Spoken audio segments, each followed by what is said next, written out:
అందరికీ నమస్కారం. రోజుకో పద్యం వేమన శతకం ఈ సిరీస్లో ఈరోజు వేమన పద్యం. రాముడొకడు పుట్టి రవికులమీడేర్చి కురుపతి జనియించి కులము జెరిచే ఇలను పుణ్య పాప మీలాగు కాదుక విశ్వదాభిరామ వినురవేమ.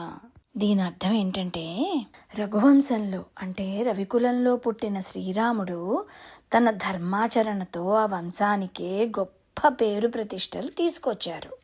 అలాగే కురువంశంలో పుట్టిన దుర్యోధనుడు తను చేసిన దుష్కర్మల వల్ల ఆ వంశ నాశనానికే కారణమయ్యాడు.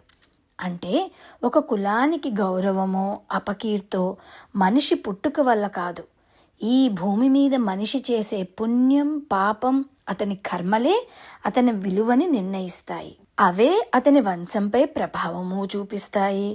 మనం ఎల్లప్పుడూ మంచి ఆలోచనతో మంచి ప్రవర్తనతో జీవించాలని వేమన గారు చెబుతున్నారు.